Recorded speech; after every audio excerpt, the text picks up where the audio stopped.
We're on the side of Canning Road at Pickering Brook, just at one of the infestations of Genista linearifolia, which occurs on many roadsides in the city of Kalamunda.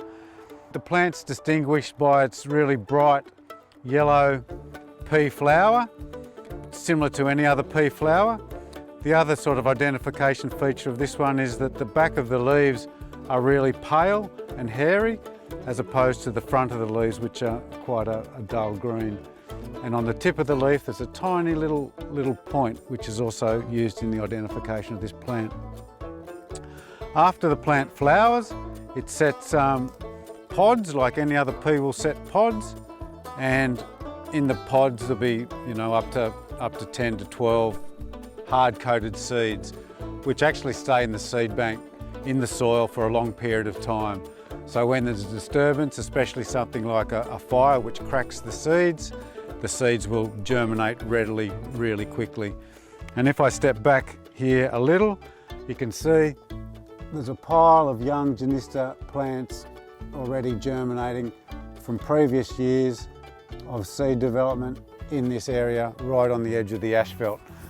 And so what we're finding is that the Genista is travelling really quickly along the roadsides in Kalamunda, generally through the movement of water, and on the sides of roads it also gets sort of moved by the air of the velocity of trucks and things just moving it down the roadside edges.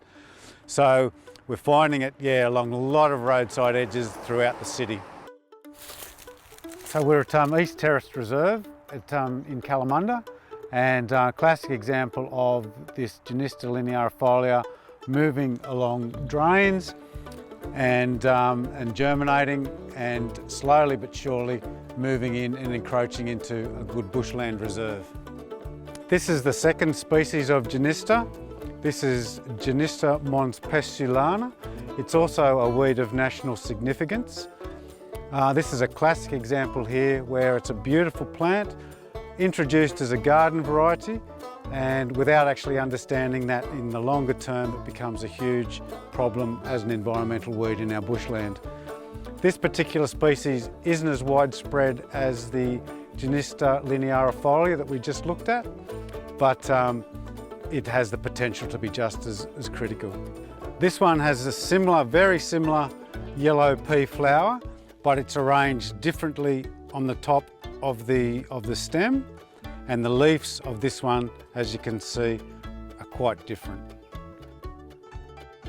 We're on the side of Welshpool Road in Forestfield, just down near Roe Highway.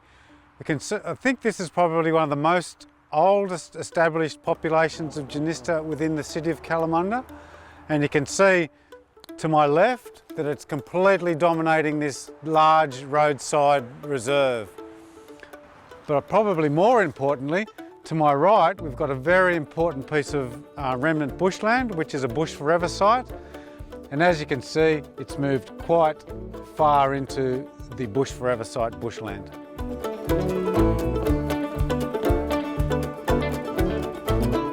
So this is Genista. 6 months ago you saw it in flower, big bright yellow flowers.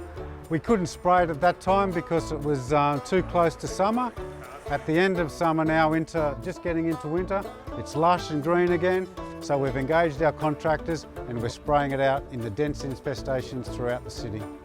So if you see it in your neighbourhood, in your yard or on the street, please give us a call to show you how to get rid of it, or otherwise simply pull it straight out of the ground.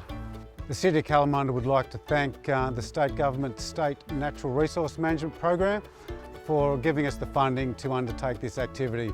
Through that funding we've been able to basically eradicate or spray or control all the populations that we knew of in the city. But again, there will be more. It will keep coming up from seed, so please help us control it into the future.